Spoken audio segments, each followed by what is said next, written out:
Our guest today worked with Led Zeppelin in the 70s, helped Stevie Nicks launch her solo career. He's managed Bonnie Raitt, Sonic Youth, the Allman Brothers, and Nirvana. Please welcome the president of Gold Village Entertainment, Danny Goldberg. How's it going, man? Hey, how are you? Pretty good. How are you? I'm doing great. Do you drink coffee? I'm actually having some tea, Some tea, yeah? How do you but it's take your tea? this is like ginger tea, so I don't have anything in it. It's just straight. I mean, it's very good too. One area of the music industry that I'm always interested in, and I'm sure there are others who listen to the show are as well, is the management part, the business of music, right? Where do you draw the line between manager and friend, and when managing the artist, and you get so close, right? It is I certainly feel that way now with the people I work with because I have a small company. I work with us five artists. We were talking before recording the Trues and Steve Earle, the Waterboys, and Martha Wainwright and Ben Lee. But in general, it's a personal service business. It involves you do develop having a personal relationship with the artist, certainly the way I've always done it. And occasionally I would say over years, I think a couple of times it's turned into something would have the characteristics of a friendship, but it's like any other service relationship. You're working for the artist. Money is changing hands. They're the boss. So it's not exactly the same as a friendship, but I don't know how to do it without getting emotionally involved with an artist and really caring about them. And when they're upset, I'm upset, and so on. So it's a hybrid between a conventional working relationship and a personal relationship, like you were suggesting. So it could really backfire on you if you get really, really close to them, right? Well, it's very disappointing when they leave if you care about them, like any relationship that ends. Once you're open to somebody, there's the vulnerability that comes with that. But I don't know how to do a good job without caring about an artist as a manager. I think there are other roles you can play that are more distant. When I ran record companies, there were artists I became close to, and there were artists I only met a few times and had a more distant relationship with. But the day-to-day management of an artist's career, you get to know them pretty well. And yeah, when it goes well, it's great, and when it doesn't, it sucks. Well, what do you look for in an artist if you're going to sign them to a management deal or take them on? Well, it's there's it depends on what point in my career, but in general, firstly, it's time intensive to do it right. So, and it's a service business, so you're not accumulating assets like copyrights or something. So they've got to be able to make enough money to pay for the time, because even though we don't manufacture things, there's still paying staff and health insurance to people in America, and travel and rent and so on. So for what I do now is limited to artists that are at a certain level where they can at least make enough money that they can pay us enough to keep us in business, so we can actually do a good job. And then I certainly want to respect, hopefully love their music, but definitely respect it. And then I want to feel there's a personal connection, that it's comfortable because you're spending time with somebody. And I think it's the same from the point of view of the artist. They want someone who has the expertise to do a good job, has the time to focus on them, and who they personally are comfortable with, because it's somebody they're going to have to talk to, sometimes in good times and in bad times. And speaking of management, about a year and a half ago, we talked. You released a book, "Serving the Servant," remembering Kurt Cobain. Yeah. You can get on Amazon. You can actually, if you have the audio subscription for the audiobooks, you can download for free. Give us some insight on what kind of person Kurt Cobain actually was behind the scenes. Well, he was certainly a very complicated person, like a lot of artistic genius types. He had many facets to his personality, and I was not connected to all of them. I was older than him. When we met, I was 40 and he was 23, very different generations. And so I sort of knew him the way a manager would know an artist. We talked about his career primarily, but in general, he was a very nice person. I will tell you that firstly. Not everybody who's brilliant is compassionate and caring about other people. He was. And when I did the book and I spoke to 30 or 40 people who were close to him at different during the time when I worked with him, I mean, people were so emotional about what a sweet human being he was, besides that he was a great songwriter, this amazing voice, this genius at understanding imaging and communication with the mass audience. So he was very, very sweet. He was prone to depression, but he was not always depressed. He was extremely committed to his art, and when he worked, he had a fierce ethic. You know, when Nirvana was knew they were going to record Nevermind, he insisted they went into a rehearsal studio for months, 8 hours a day, 5 days a week. They knew all their parts. I spoke to Butch Vig, who produced Nevermind. He said he couldn't believe it. They came in the studio. They knew it took one or two takes because they were so well rehearsed. And that was Kurt, had that work ethic. He was very serious about his art. You know, I don't know. It's such a broad question. You know, what was he like? I Yeah. loved him as a human being. I can tell you that.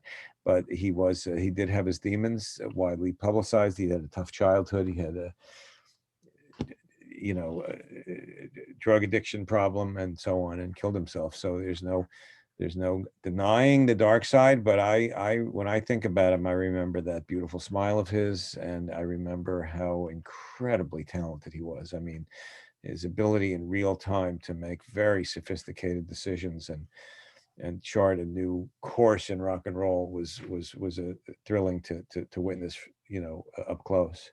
I think if we look back at that period when Nirvana came out and took over for that brief period of time, I think if Kurt were looking down on us right now, he'd be very proud because Nirvana's music has it's transcending generations of other rock and roll grunge lovers, and it's on that they're on that short list with like Hendrix and the Beatles, and it's a band that everybody knows and everybody has heard. 30 million copies have been sold of Nevermind just worldwide. That's just the one. I think the one I do love, my favorite album, and I might be kind of off on this because I know people are kind of against the unplugged record, but I think the unplugged, the MTV unplugged with Nirvana is probably the one of the best unplugged records of all time, the acoustic records, right? So um so much great work. And I know that Kurt was very ambitious. He had a lot of say. So from the shirt he wore to the band's T-shirts he designed, kind of like the Mick Jagger or Keith Richards thing that they do with the Rolling Stones. So um, being the guy who was able to hear some of these tracks from Nevermind, what was your first impression from the beginning when you first heard these songs? Um, well, I like Smells Like Teen Spirit. I mean, I think all of us who were working with the band when we heard that song knew that was something pretty special. I didn't know it was going to be also a pop hit. I didn't know there was such a thing as a grunge artist having a pop hit. So no one that I know of dreamed of that. I certainly didn't, but I knew it was a special song. Um, you know, the thing about Kurt was that he had the love of the imagery and the attitude of punk rock, and he really embodied that, but he also loved the craftsmanship of great songwriting. And one of the things that he did that made Nirvana different from the punk bands that had come before was he wrote incredible melodies, choruses, and so that was kind of apparent early on that this was not only somebody that was very dynamic on stage. And the first time I really fell in love with the band was the first time I saw them on stage and saw how he connected with an audience, but but that he was an extremely good songwriter. And you know, those songs, you know, they, like you say, they only made a few albums. It's remarkable how many of those songs have melodies that you can remember, choruses that you can remember. uh Not every rock band who's good live also has somebody in the band who writes those kinds of songs. So that was apparent, certainly when hearing the songs when they were rehearsing for Nevermind. I had no idea it was going to be the phenomenon it became, that it was going to touch that kind of a nerve, because I didn't know that nerve existed sort of in the psychology of the global rock audience. Nirvana was the one who kind of helped bring that part of the audience alive and bring rock and roll into a new generation. But I knew it was really good. How do you handle that much of a whirlwind of success just all of a sudden? Can't Well, imagine. in my case, with a big smile on my face, I was really so excited. I've been in the business a long time and had the privilege of working with great artists, but to actually manage or co-manage with my ex-partner John Silva a band that had that kind of impact was extraordinarily exciting. The visibility that the band had certainly brought some problems for Kurt, and I write about that in the book, and it's been widely documented. But it was pretty exciting at the beginning when it just exploded so quickly in the fall of 1990. What was it? The 93. It came out in September, and band who'd been on an indie label and sold 30 or 40,000 records, and then their next record comes out in September, and by January, just 3.5 months later, it's #1 selling album in the world. That's a very fast trajectory, and it was on the back of Smells Like Teen Spirit, that song and that video, but it was then reinforced by the impact that the band made as a live band, and the kind of attitude they had. The three of them all were ready for it in a way. They knew who they were, and that was an advantage they had. They never had to ask who they were or what they thought about anything. They knew who they were. But it brings with it nobody. There's no training for being famous, and it brings with it stresses that some people deal with better than others. And being married to Courtney Love, they Kurt and Courtney had kind of a competition going too, right? They loved each other, but they're both musicians. I know at one time Courtney was going to record a song, but it was a Nirvana song. He didn't want her to record that. So, I mean, like, how was it managing both Hole and Nirvana? Well, but Kurt wanted me to manage Hole. I mean, that was part of how, Hole was looking for a manager. After he got involved with Courtney, they fell in love pretty quickly and got married within a few months after that. And I recognized that they were in love. That was an advantage of being older, a lot of disadvantages to being older, of not really authentically connecting with the music the way someone did if they were listening to, Black Flag in high school or something. I was listening to folk music in high school. Again, different generation, but I think that they were in love, and my ex-wife was the lawyer for Hole, and I leaned over and asked him. I said, "Would you want me to manage Hole?" And he said, "Oh, that would be so awesome," because he felt in a weird way validated that somebody in his business life was recognizing her as an artist and not just as a problem, which is the way some of the people around the band looked at it. And I didn't really feel they were in competition. I mean, Kurt was extremely supportive of Hole, and Courtney was well aware of Kurt's genius. And there is that one story I tell in the book about the song. God, it's on In Utero. I can't believe I'm having a block on the name of it.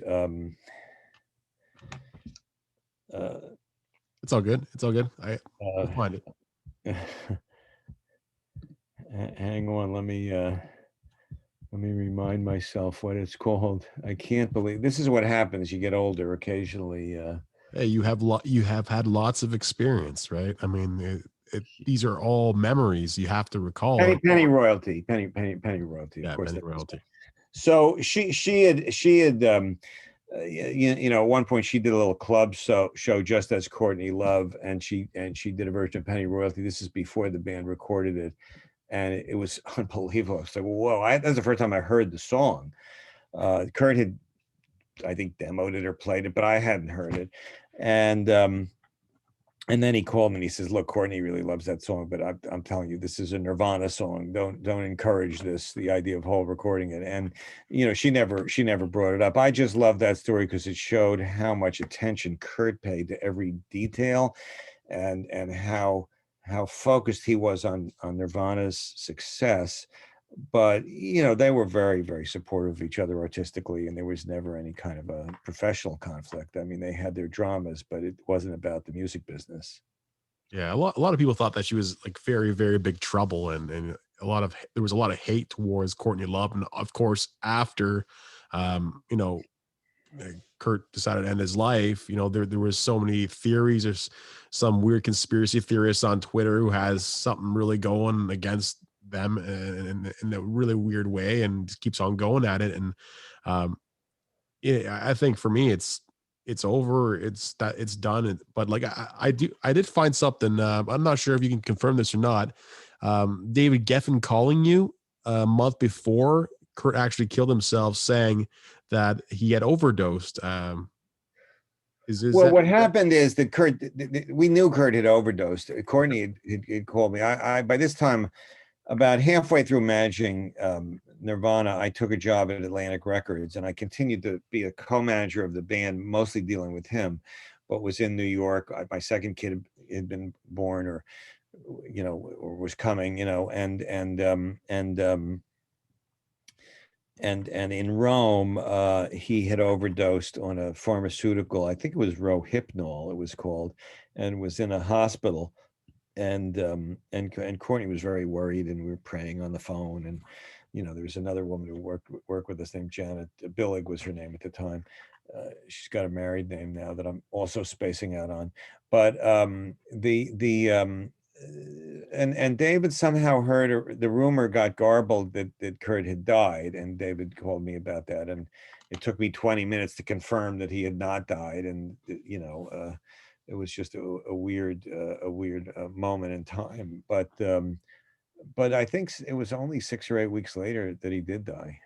and where were you at that time when you actually I heard was that? in New York. I was at the Atlantic Records office in New York.